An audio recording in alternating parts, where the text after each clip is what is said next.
전능하신 하나님 말씀 낭송. 적그리스도를 폭로하다.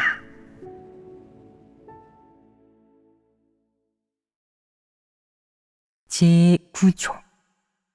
두각을 드러내고 자신의 이익과 야심을 충족하기 위해 본분을 이행할 뿐 하나님 집의 이익은 생각조차 하지 않고 심지어는 하나님 집의 이익을 팔아넘기며 하나님 집의 이익을 대가로 개인의 명예를 얻는다. 1. 어떤 사람들은 해외에 와서 유럽이나 다른 아시아 국가의 문화와 전통, 규범, 의식주 등 물질적인 측면을 접하고 다른 나라의 법률, 상식에 익숙해져도 자기 나라의 전통에서 벗어나기 아주 힘들어한다.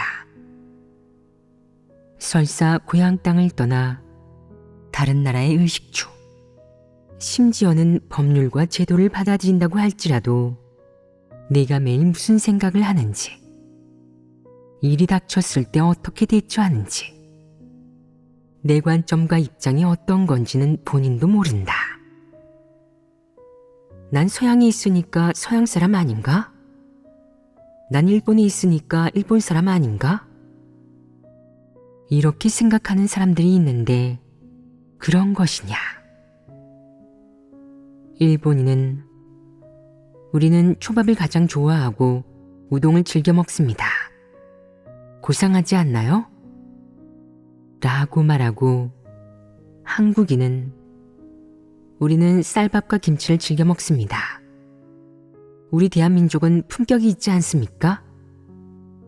당신들 중국인은 당신들의 문화가 유구하다고, 우리보다 몇천 년은 더 오래되었다고 하는데 당신들이 우리보다 더 효도를 잘할까요? 당신들한테는 우리 같은 전통이 있나요? 우리처럼 규범이 맞나요? 지금 당신들은 이러한 것들을 중시하지 않고 다들 낙후되었어요. 우리야말로 진정으로 전통 있는 민족입니다. 우리의 문화야말로 진정한 문화고요. 라고 말한다. 그들은 자신들의 전통 문화가 우수하다고 여기며 앞다투어 더 많은 것들을 세계유산에 등재하고자 한다.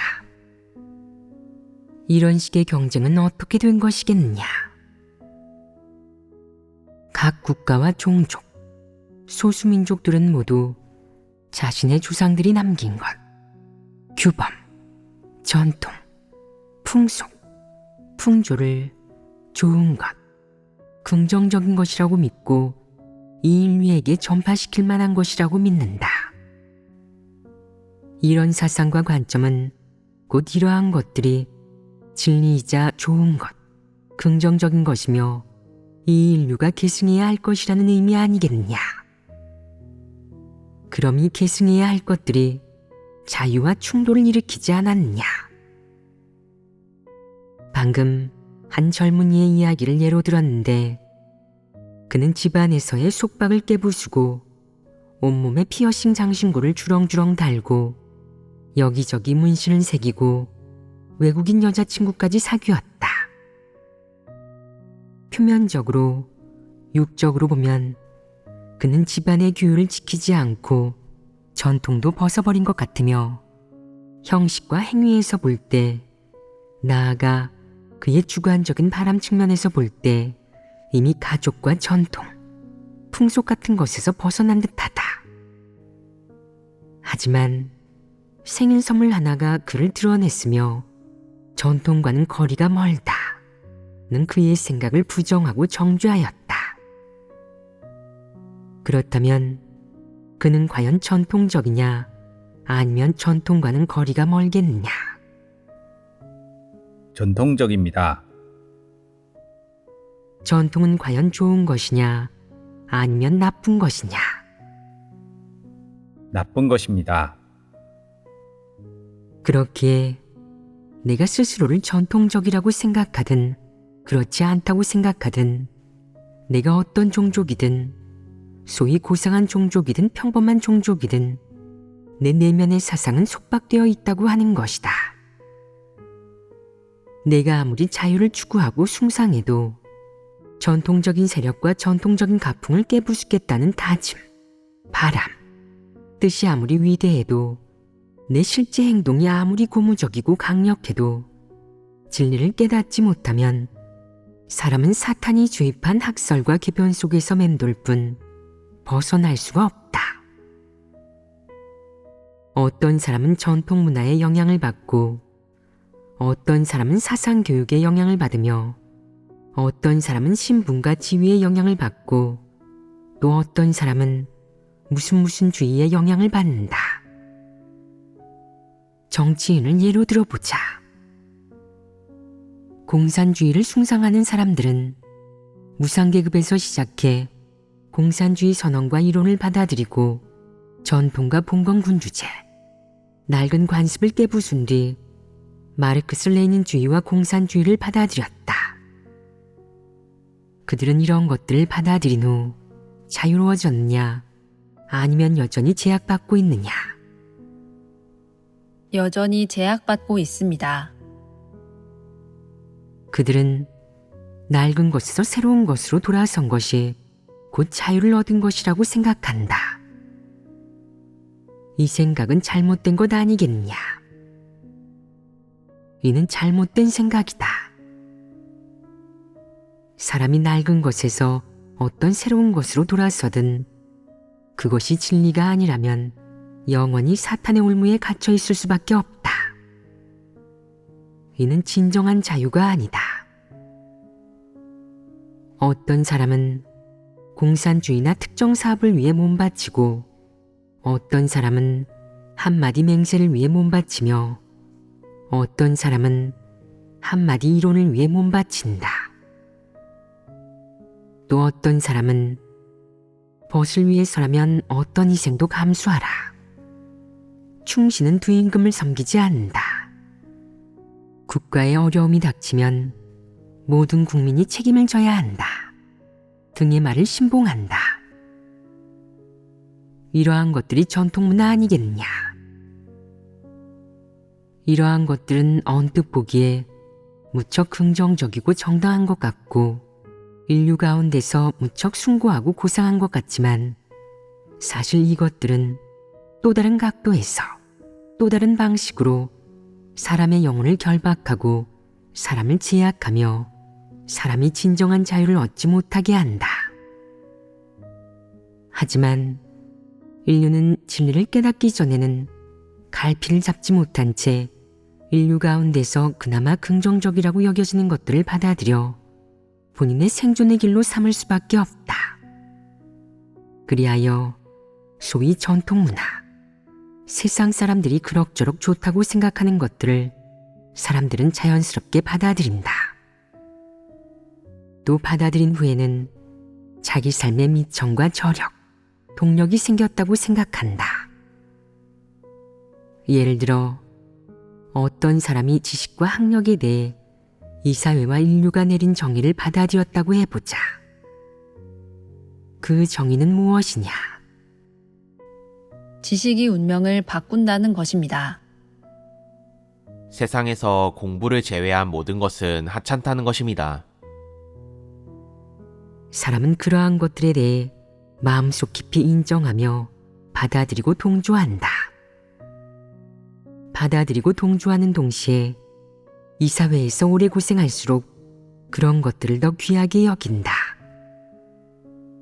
어째서 그렇겠느냐? 사람은 누구나 이러한 지식으로 살아가며 지식과 학력이 없으면 사람은 사회에서 발붙이고 살아갈 수 없다고, 무시당하고 차별당한다고 생각하기 때문이다. 그래서 죽을 힘을 다해 이런 것들을 추구하는 것이다. 학력이 높을수록 사회에서, 한 종족과 사람들 사이에서 내 사회적 지위는 높아지며 내가 남들로부터 받는 존중과 대우 등도 점점 높아지고 좋아진다. 어떤 의미에서 보면 학력은 사람의 사회적 지위를 결정한다고 할 수 있다. 예전에 대학 교수 17명이 베이징에 연수하러 갔다. 당시에는 특별 배정 차량이나 전용 차량 같은 게 없었기 때문에 그들은 베이징에서 버스를 타야 했다. 사실 이런 교수들은 베이징 어디에서나 찾아볼 수 있을 정도로 아무것도 아닌 평범한 서민이지만 그들 스스로는 그렇게 생각하지 않았다. 문제의 심각성이 바로 여기에 있었고 또 여기에서 일이 생겼다. 어떤 일이 생겼겠냐? 그 교수들은 버스 정거장에서 버스를 기다리고 있었다. 그런데 기다리는 사람들이 많아지면서 다들 마음이 급해져 버스가 도착하자 안에 있던 사람들이 내리기도 전에 벌떼처럼 밀고 올라탔다. 서로 밀고 소리치며 현장은 난장판이 되었다.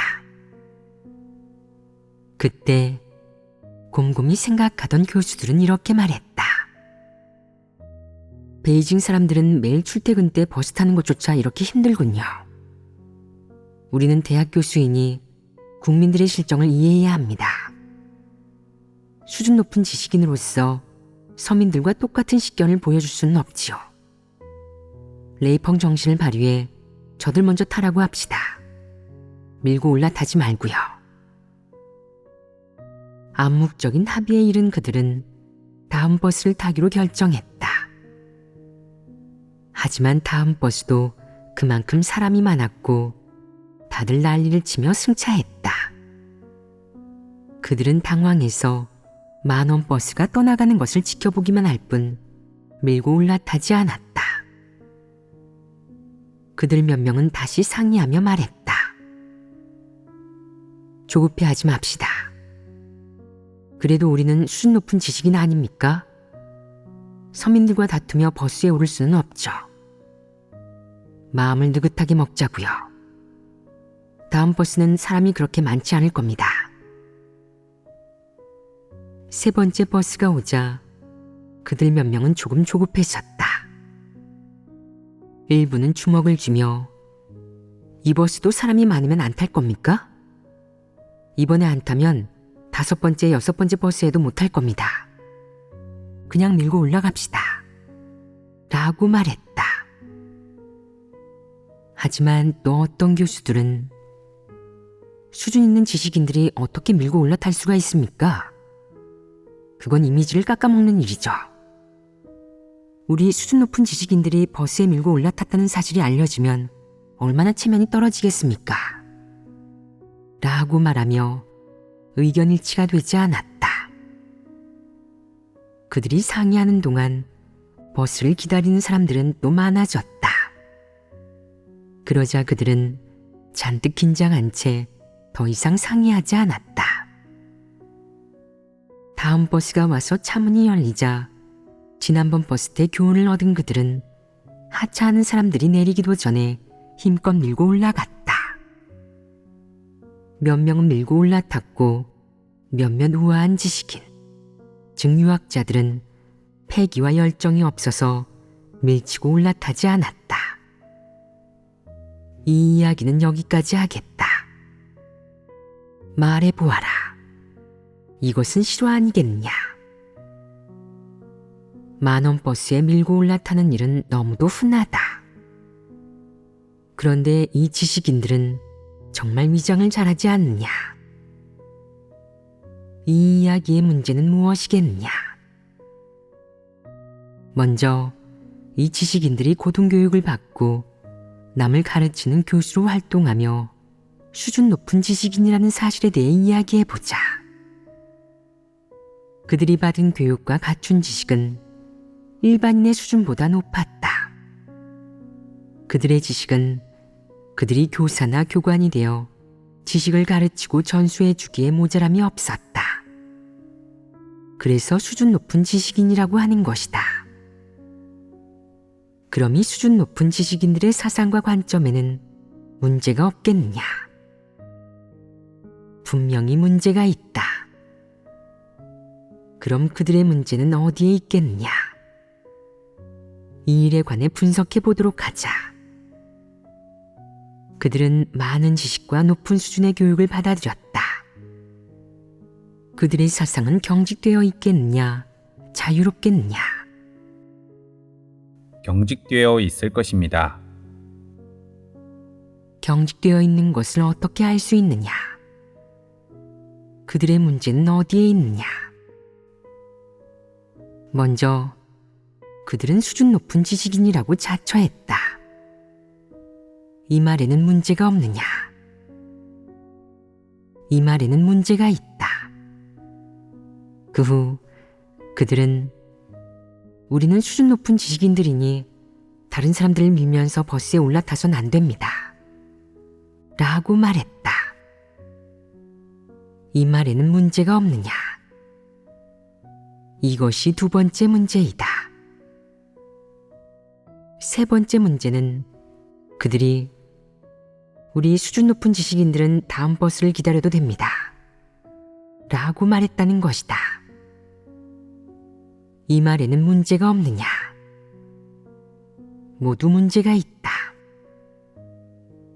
그럼 이 세 가지를 통해 문제를 분석하고 문제가 과연 무엇인지 살펴보아라. 너희가 이 문제를 확실히 파악했다면 첫째로 너희는 수준 높은 지식인들을 숭배하지 않을 것이다. 둘째로 너희는 수준 높은 지식인이니 뭐니 하는 게 되고 싶지 않을 것이다. 첫 번째 문제는 무엇이었느냐? 수준 높은 지식인이라고 자처하는 것이었다. 이 말에는 문제가 있지 않느냐? 자처라는 단어에는 문제가 없다. 그들은 스스로를 수준 높은 지식인이라고 칭했다.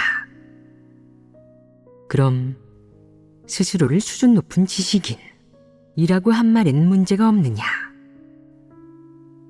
사실 대학 교수는 사회에서 수준 높은 지식인에 속한다. 이것이 사실인데 왜 이 말에 문제가 있다고 하겠느냐? 그는 지식을 배운 후에 자신이 남들보다 뛰어나다고 생각하게 되었기 때문입니다. 다른 사람보다 뛰어나다는 데는 분명 한 가지 성품이 있다. 그는 자기가 배운 지식이 많은 것이 남들보다 뛰어난 것이라고 생각합니다. 하지만 사실 그러한 것들은 사람의 성품을 바꿀 수 없습니다. 일부만 맞았다. 그러나 확실히 이야기하지는 못했구나. 누가 더 말해보아라. 그들은 스스로 고결하다고 자처한 것 아닙니까? 맞게 말했지만 본질을 분명히 말하진 못했다. 더 자세히 말해보아라. 그들은 지식을 배운 후 자신들이 남보다 고상하고 고귀하다고 생각하며 스스로를 평범하게 여기지 않았습니다. 정상인이 이 사회에서 살면서 버스에 밀고 올라타는 것은 실생활의 환경으로 인한 지극히 정상적인 일입니다. 하지만 그들은 스스로를 무척 고귀하고 고상하게 여겼기에 정상적인 사람이 될 수 없었습니다. 이렇듯 정상인의 행동이 그들의 신분을 떨어뜨린다고 생각하는 게 비정상적으로 느껴집니다. 비정상적이다. 그들은 수준 높은 지식인을 자처하는데 그 안의 함의가 비정상적이었다. 즉, 그들의 인성 안에는 왜곡된 것들이 있었다.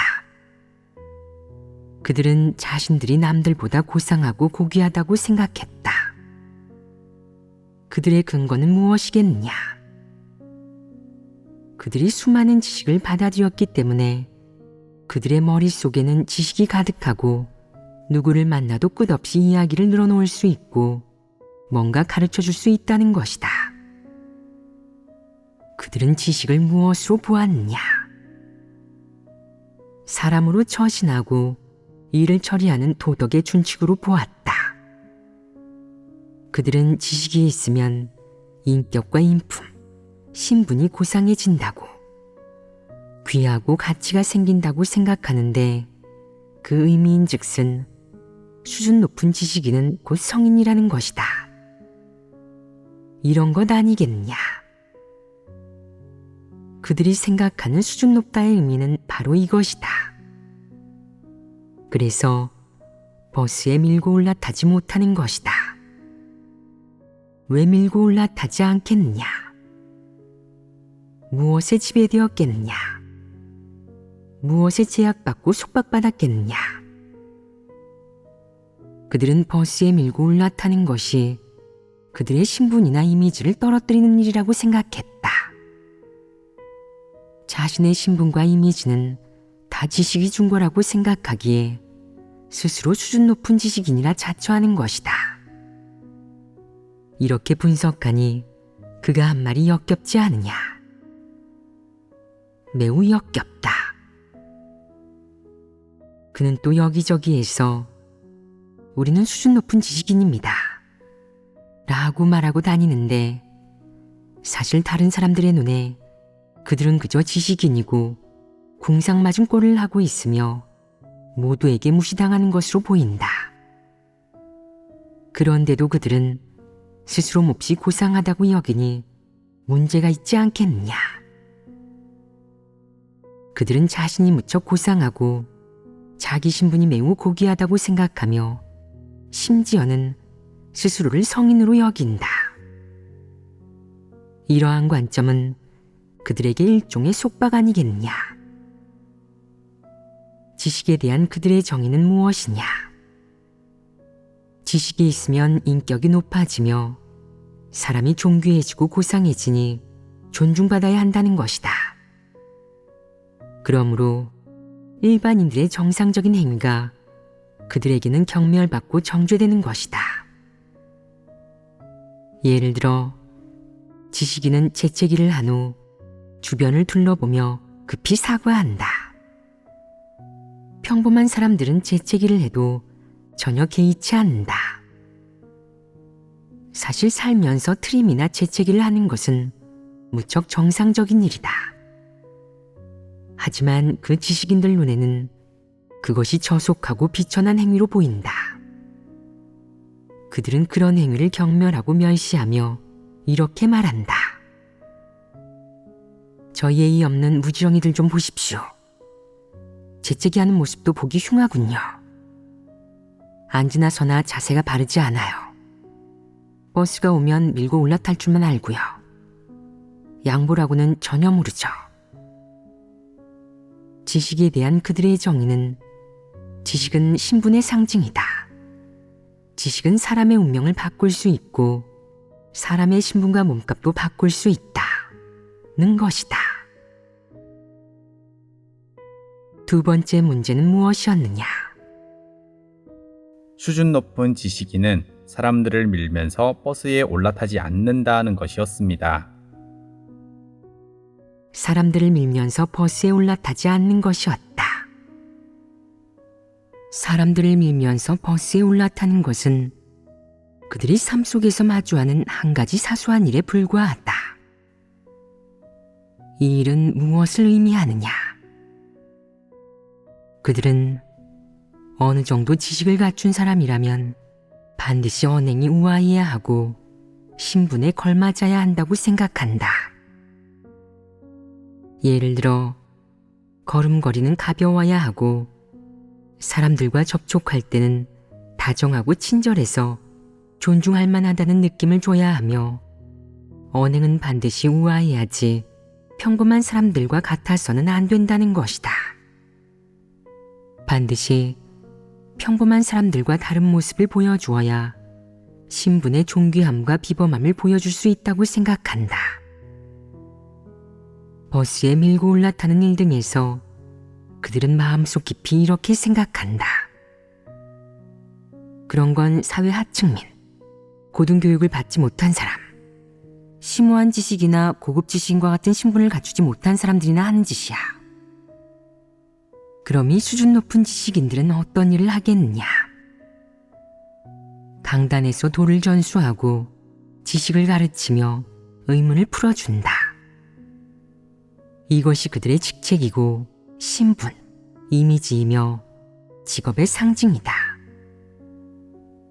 그들은 이러한 일들만 할 줄 알 뿐 서민들의 잡스러운 일 같은 건 아는 바가 없다.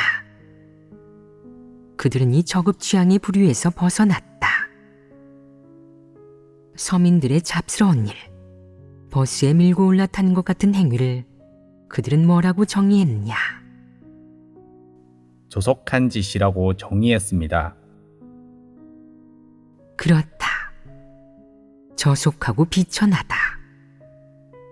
그들은 마음속 깊이 그들보다 수준이 낮은 평범한 서민들을 이렇게 정의한다. 이제 세 번째 문제에 관해 이야기해보자. 우리 수준 높은 지식인들은 다음 버스를 기다려도 됩니다. 라는 건 어떤 정신이냐? 이는 전통 문화 중 공룡양리의 정신 아니겠느냐? 지식인들은 전통 문화로부터 깊은 영향을 받았다.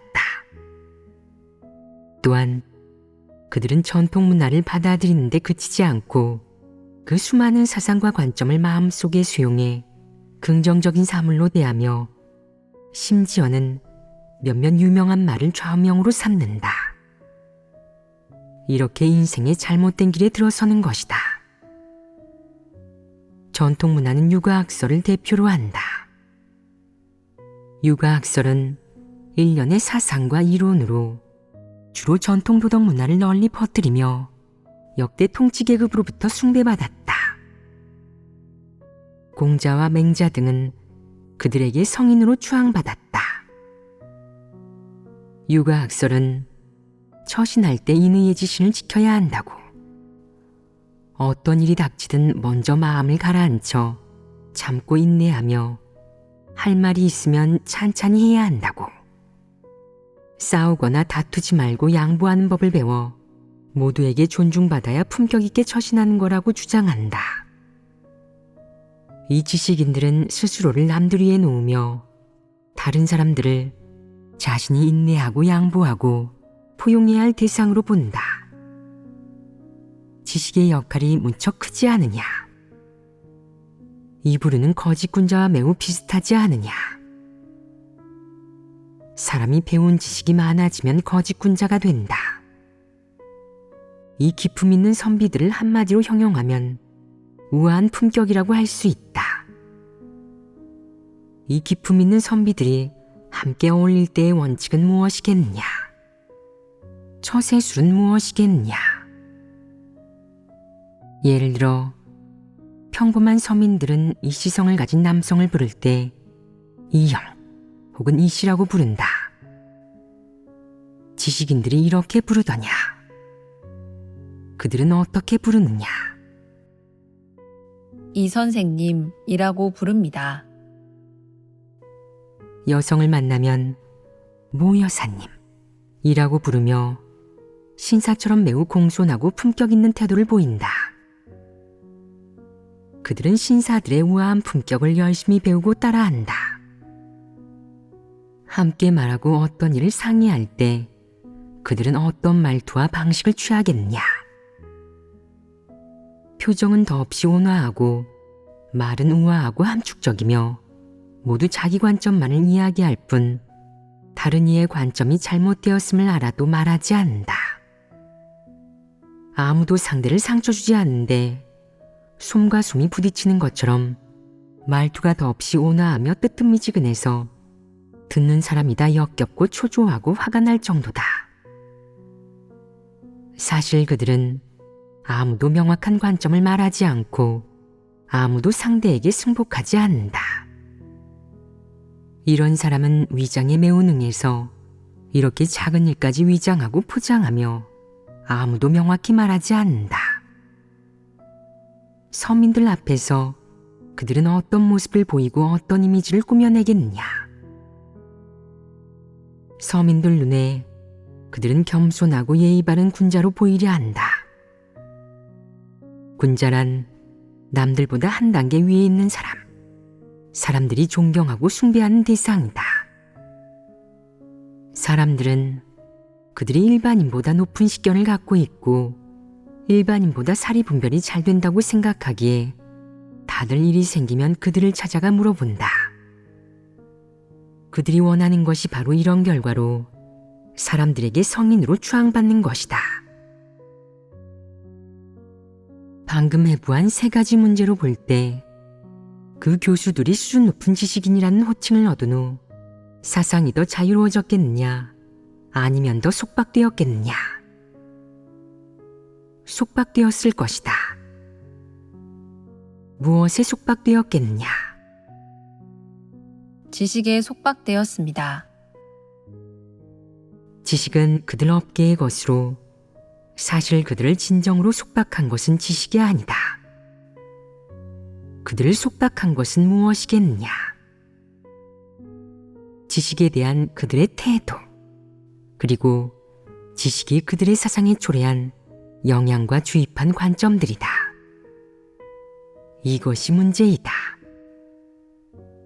그래서 그들은 배운 지식이 많을수록 자기 신분과 지위가 남들과 달라졌다고, 자신이 고상하고 위대해졌다고 생각하며 이와 동시에 사상 역시 점점 더 속박된다. 그럼 이러한 면에서 봤을 때 더 많은 지식을 배운 사람이 자유를 얻었겠느냐, 아니면 자유를 잃었겠느냐? 사실 자유를 잃었다. 지식은 사람의 사상과 사회적 지위에 영향을 준다. 그리고 그것이 사람에게 주는 영향은 긍정적이지 않다. 지식을 많이 배운다고 해서 처신할 때 마땅히 지녀야 할 원칙과 방향, 목표를 이해하게 되는 것은 아니다. 오히려 지식을 추구하면 할수록, 지식을 깊이 습득하면 할수록 결국 정상 이성이 지녀야 할 사상과 관점에서 점점 더 멀어지게 된다. 수많은 지식과 교육을 받아들인 이 지식인들처럼 말이다. 그들은 최소한의 상식조차 모른다. 무슨 상식 말이겠냐? 사람이 많을 때 밀면서 버스에 올라탄다. 밀지 않으면 영원히 버스에 타지 못한다. 이렇게 간단하기 그지없는 도리조차 그들은 모른다. 그러니 그들이 똑똑해졌겠느냐, 아니면 어리석어졌겠느냐? 사실 그들은 전부 바보들이다. 서민들은 그들과 같은 고급 지식과 고등교육을 받아들이지 않았고 지위도 없지만 그 이치를 알기에 버스에 탈 때 사람이 많으면 밀면서 올라가야 합니다. 그것도 힘껏 밀어야 하죠. 힘을 덜 주고 좀 주저하면 뒤로 밀려나서 다음 버스를 타야 합니다. 라고 말한다. 이는 서민들이 익히 알고 있는 최소한의 생활 상식이다. 하지만 그 지식인들은 이것을 모른 채 다음 버스, 또 다음 버스를 기다렸다. 그들은 무엇에 제약받았겠느냐? 우리는 수준 높은 지식인, 이란 말에 단단히 얽매여서 그렇게 된 것이다.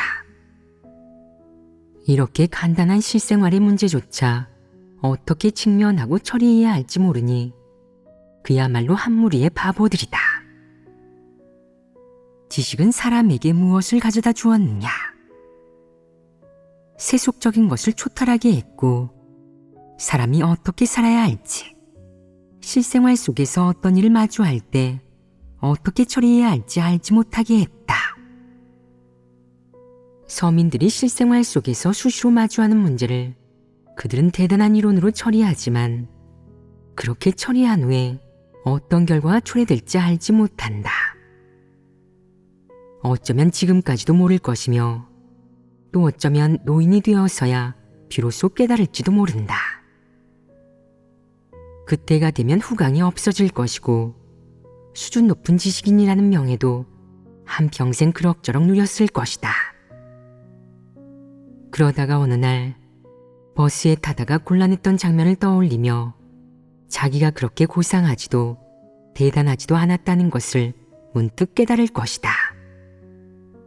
또 문득 우아함이 밥 먹여주나? 나도 서민들처럼 하루 세끼 밥을 먹잖아? 평범한 사람과 다를 바가 없다고. 나이가 들면 나도 구부정하게 걷지 않나? 또 나 역시 위험한 일이 닥치면 무서워하고 떨고 겁을 먹잖아? 가족이 죽으면 괴로워하고 기쁜 일이 생기면 기뻐하지 않나?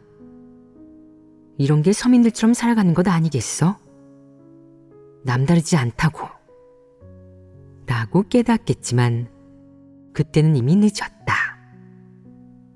이것이 바로 사람이 진리를 이해하지 못할 때 소위 긍정적인 말과 관점을 받아들이면 드러내는 갖가지 주태이다. 사람은 그런 관점이 옳은지 그릇되었는지 알지 못할 때 늘 그런 관점과 말을 진리로 여겨 지키고 적용한다. 적용할 때는 갖가지 결과를 맞이하며 또 갖가지 주태를 보이게 된다. 이는 사람에게 어떤 결과를 가져오겠느냐? 사람은 끊임없이 자유를 추구하는 동시에 또 끊임없이 이쪽 소용돌이 속에서 저쪽 소용돌이로 휘말리며 하나의 결박에서 또 다른 결박에 빠진다. 그렇지 않으냐? 그렇기에 진리를 이해하지 못하면 내가 지키는 것이 하나의 관점이든 전통문화든 어떤 규칙이나 제도, 이론이든 이러한 것들이 사회에서 낙후된 것이든 전위적이고 세련된 것이든 영원히 진리를 대신하지 못한다. 그것들은 진리가 아니기 때문이다. 내가 이것들을 얼마나 잘 지키든 얼마나 잘 적용하든 결국 이것들은 내가 진리를 얻게 하는 게 아니라 진리로부터 멀리 떨어지게 한다. 내가 이러한 것들을 지키면 지킬수록 진리로부터 멀어질 것이며 하나님의 도와 진리의 도에서 떠나게 될 것이다.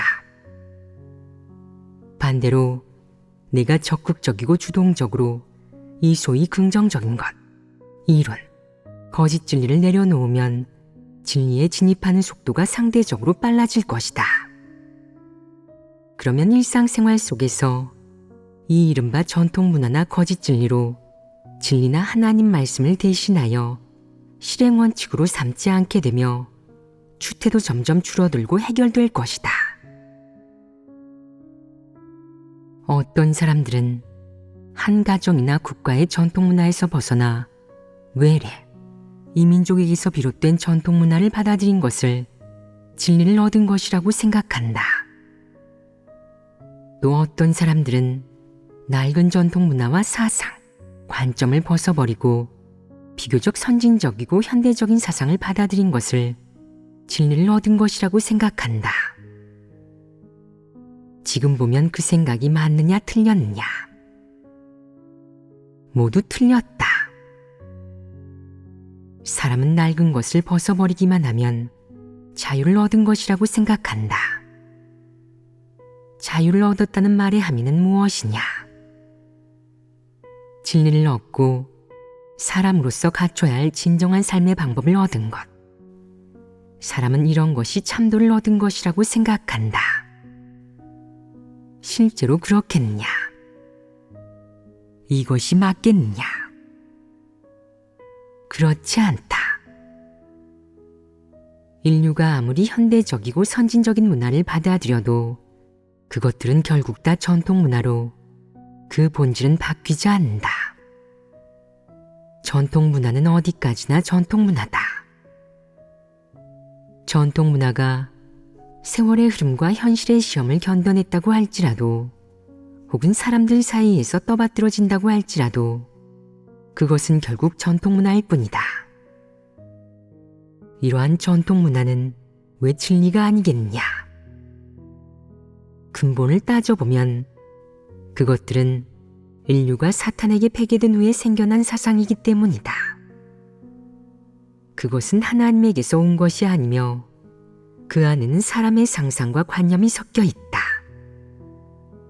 더욱이 그것은 사탄이 인류를 폐괴시켜 초래한 결과이다. 사탄은 인류를 폐괴시키는 사상과 관점, 각종 가르침, 논조를 이용해 사람의 사상을 속박하고 폐괴시킨다. 만약 사탄이 눈에 띄게 황당하고 그릇되며 잘못된 것들로 사람을 미혹한다면 사람은 분별할 것이다.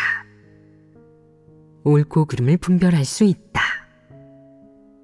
이런 분별력으로 그것을 부정하고 정죄할 것이다. 그러면 그 학설은 설득력이 없다. 하지만 사탄은 사람의 관념과 상상에 부합하는 것, 설득력이 있다고 생각되는 사상과 이론으로 사람을 물들이는 한편 사람에게 영향을 주고 주입하기에 사람은 아주 쉽게 그것에 미혹되며 그 가르침은 아주 쉽게 받아들여지고 전파된다. 그렇게 한 세대 한 세대 오늘날까지 이어져 온 것이다. 예를 들자면 악비나 양가장 등 중국 영웅들의 이야기, 문천상의 애국 이야기 등이 있다. 이러한 사상이 왜 오늘날까지 전해져 내려왔겠느냐? 사람의 입장에서 본다면 역대 어느 시기든 특정 부류의 사람들이나 통치자들이 항상 이런 사례와 인물들의 사상, 정신을 통해 한 세대 또 한 세대 사람들을 지도했다. 그리하여 한 세대 또 한 세대 사람들이 착실하고 성실하게 그들의 통치를 받아들이게 했으며 이 사상들을 통해 매우 수월하게 한 세대 또 한 세대 사람들을 통치하는 한편 자신들의 통치를 더욱 공고히 할 수 있었다. 그들은 악비와 양가장의 우국충정 이야기, 문천상과 구런의 애국정신 등을 들어 피통치자인 민중을 가르침으로써 사람들에게 한 가지 도리를 알게 했다. 바로 사람이라면 충성해야 하며 이는 인품이 고상한 사람이 갖춰야 하는 것이라는 점 말이다. 어느 수준까지 충성해야겠느냐? 임금이 신하에게 죽으라고 하면 신하는 죽어야만 한다. 충신은 두 임금을 섬기지 않는다. 는 말처럼 충성해야 한다. 이는 그들이 떠받든 말이기도 하다. 그들은 또 애국지사들을 떠받든다. 애국이란 무엇을 사랑하는 것이냐? 그 땅을 사랑하는 것이냐? 그 국민들을 사랑하는 것이냐? 국가란 무엇이냐? 통치자는 국가의 대변인이다. 만약 제가 나라를 사랑하는 것은 사실 제 고향, 제 부모를 사랑하는 것입니다. 저는 당신들 같은 통치자를 사랑하지는 않습니다. 라고 말한다면 그는 화를 낼 것이다.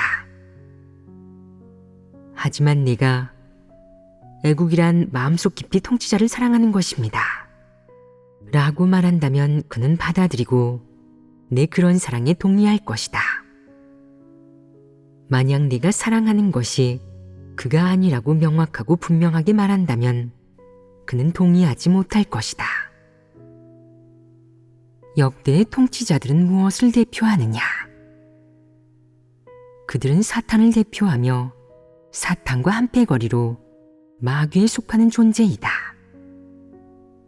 그들은 백성들이 하나님, 창조주를 경배하도록 가르칠 리가 없다. 그렇게 하지 않을 뿐더러 백성들에게 통치자는 천자라고 알려준다. 천자란 무슨 의미냐? 하늘이 한 사람에게 권력을 내려준 것으로 그 사람을 천자라고 부르며 그에게는 천하의 백성들을 다스릴 권력이 있다는 것이다. 이는 통치자가 백성들에게 주입한 일종의 사상 아니겠느냐? 한 사람이 천자가 된다는 것은 하늘이 정하는 일로 하늘의 뜻이 그에게 있는 것이니 백성들은 무조건적으로 그의 통치를 받아들이고 어떤 통치든 받아들여야 한다. 그들이 사람에게 주입한 것은 이런 사상으로 내가 하늘의 존재를 인정함과 동시에 그가 천자임을 받아들이게 한다. 그가 천자임을 받아들이게 한 목적은 무엇이겠느냐? 그것은 하늘, 하나님, 창조주가 존재한다는 사실을 인정하게 하는 게 아니라 그가 천자라는 사실을 받아들이게 하는 것이다. 그는 하늘의 뜻이 있기에 천자로 태어난 것이니 백성들은 마땅히 그의 통치를 받아들여야 한다는 것이다. 그들이 주입하는 것은 전부 이런 사상이다. 인류의 기원부터 오늘날까지 생겨난 이 세상의 배후에는 해부하는 것이 유래가 있는 단어나 성어든 아예 유래가 없는 민간의 속담이나 속어든 다 인류에 대한 사탄의 결박과 미혹이 있으며 폐교된 인류가 이런 사건 자체에 내린 잘못된 정의가 있다. 이 잘못된 정의가 후세 사람들에게 어떤 영향을 주었겠느냐? 좋고 긍정적인 영향을 주었겠느냐? 아니면 부정적인 영향을 주었겠느냐? 기본적으로 부정적인 영향을 주었다. 예를 들어 와신상담. 재능을 감추고 때를 기다리며 큰일을 위해 치욕을 참는다. 실패를 입에 올리지 않는다. 겉으로는 잔도를 만드는 척하면서 몰래 진창으로 진군에 기습한다. 등의 말은 후세 사람들에게 어떤 영향을 가져다 주었느냐? 사람은 이러한 전통 문화를 받아들인 후 한 세대 또 한 세대 하나님으로부터 멀어졌으며 하나님이 사람을 창조하고 구원하는 사역, 하나님의 경륜 사역과도 점점 멀어졌다. 인류는 전통 문화의 잘못된 관점들을 받아들인 후 점점 더 사람의 운명은 자기 손 안에 있는 거라고, 행복은 자신의 두 손으로 만드는 것이고 기회는 준비된 자를 위한 거라고 생각하게 되었다. 그 결과 인류는 점점 더 하나님과 하나님의 주제를 부정하고 사탄의 권력 아래에서 살게 되었다. 현대인들이 즐겨 말하는 것들은 사실 2000년 전 사람들이 즐겨 말하던 사상과 내용이 동일하다. 다만 현대인들은 점점 더 구체적이고 노골적으로 말하며 하나님의 존재와 주제를 부정하는 데 그치지 않고 갈수록 심하게 하나님을 대적하고 정죄한다. 예를 들어 옛사람들이 말하던 국가의 어려움이 닥치면 모든 국민이 책임을 져야 한다 는 구절은 지금까지 이어져 내려오고 있다. 모두가 이 말을 무척 귀하게 여기며 특히 애국지사들은 이 말을 좌우명으로 삼는다. 너희가 지금 외국에 있는데 중국에 뭔가 일이 생겼다는 말을 듣는다면 그 일이 너희와 관계가 있겠느냐? 아무 관계 없습니다. 어째서 관계가 없다고 하겠느냐? 어떤 이는 저는 중국이라는 나라를 증오합니다. 중국은 지금 공산당이라는 사악한 정당이 권력을 잡고 있어요. 공산당은 사탄 마귀이며 전체주의 정당으로 저와는 관계가 없습니다. 그들은 저희를 박해하고 저희가 하나님을 믿지 못하게 했습니다. 저는 그들을 증오합니다. 라고 말한다. 언젠가 중국이 멸망의 위기에 처해도 너는 아무 느낌이 없을 것이다. 하지만 내가 살고 있는 도시가 이민족에게 침략당하고 점령당했다는 말을 들으면 난민이 된 것 같고 유랑민처럼 집이 없어진 것 같아 괴로울 것이며 낙엽은 뿌리로 돌아간다 는 말대로 할 수 없게 됐다고 생각할 것이다. 낙엽은 뿌리로 돌아간다 는 말 역시 하나의 전통 사상이다. 또 어느 날 갑자기 내 고향, 너를 낳고 길러준 그 땅이 이민족에게 침략당했고 내가 매일 등하교하던 그 길, 내 집과 논밭이 모두 이민족에게 점령당해 내 몫이 없어졌으며 내 내류에 선명하게 남아있는 그 작은 땅, 너와 가장 가까운 그 땅, 그곳의 가족들이 모두 사라졌다는 말을 들으면 이렇게 생각할 것이다. 나라가 없는데 어찌 집이 있을까? 이제 나는 정말 난민이 되었구나. 정말 돌아갈 집을 잃고 유랑민이 된 거야. 국가에 어려움이 닥치면 모든 국민이 책임을 져야 한다 는 말이 맞았어. 그리고 그때가 되면 너는 변할 것이다. 그럼 지금 왜 이 말이 옳다고 생각하지 않겠느냐? 여기에는 배경과 전제가 있다. 이 나라가 너를 박해하고 내게 너무 많은 고통을 안겨주었으며 너를 받아주지 않았기 때문에 너는 이 나라를 증오하는 것이다. 사실 내가 진정으로 증오하는 것은 이 땅이 아니라 너를 박해한 사탄 정권이다. 너는 그것을 국가로 인정하지 않기에 이때 다른 사람으로부터 국가에 어려움이 닥치면 모든 국민이 책임을 져야 한다. 는 말을 들으면 알게 뭐야 라고 말하는 것이다.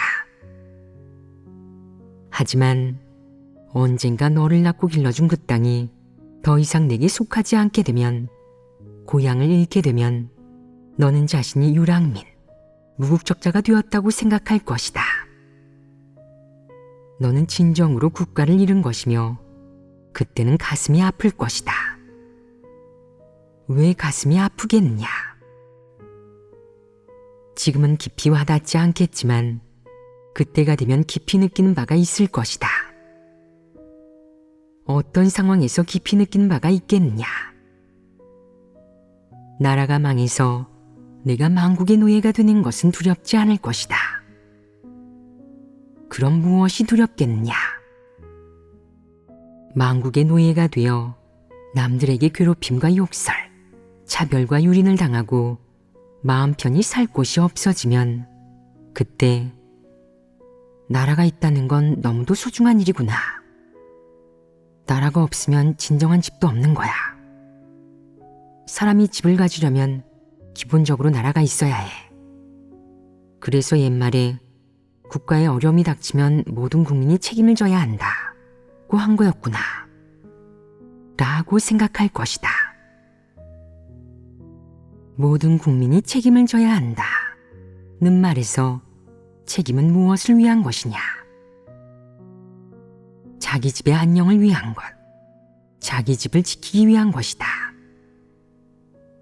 여기까지 생각했을 때 이민족 사이에서나 타향에서 차별받을 때, 소속할 곳이 필요할 때, 국가가 뒤에서 내 존엄과 체면, 신분, 지위를 지켜줬으면 할 때 너는 어떤 기분이 들겠느냐? 이국 타향에 있을 때 뒤에서 강력하게 받쳐주는 건 위대한 조국이구나 라고 생각할 것이다. 그때가 되면 지금과 심경이 다르지 않겠느냐? 지금 너는 단순히 한때의 분노 때문에 나라에 무슨 일이 생기든 너와는 무관하다고 한다. 하지만 그때가 되어도 이렇게 말하려면 어떤 분량을 갖춰야겠느냐? 이 세상에는 모두가 아는 사실이 하나 있다. 바로 강력한 조국이 뒤에서 받쳐주지 않으면 이국 타향에서 분명 차별당하고 멸시당한다는 것이다. 진정으로 이것을 느낄 때 너는 첫 번째로 어떤 요구를 하겠느냐? 혹자는 만약 제가 유대인이나 일본인이라면 얼마나 좋을까요? 감히 아무도 저를 괴롭히지 못할 테고 어느 나라를 가도 존중받겠죠. 전 왜 중국에서 태어났을까요? 나라가 무능하니 중국인은 어딜 가도 괴롭힘 당하잖아요. 라고 말하는데 너희는 이런 일이 닥치면 제일 먼저 어떤 생각을 할 것이냐? 저희는 하나님을 믿는 사람들이니 하나님의 지배와 안배에 순종할 것입니다. 맞는 말이다. 하지만 사람이 얼마나 많은 진리를 깨닫고 어떤 것들을 겪고 얼마나 많은 체험적 인식을 갖추어야 그런 말을 할 수 있으며 또 그 말이 자신의 분량이 되겠느냐?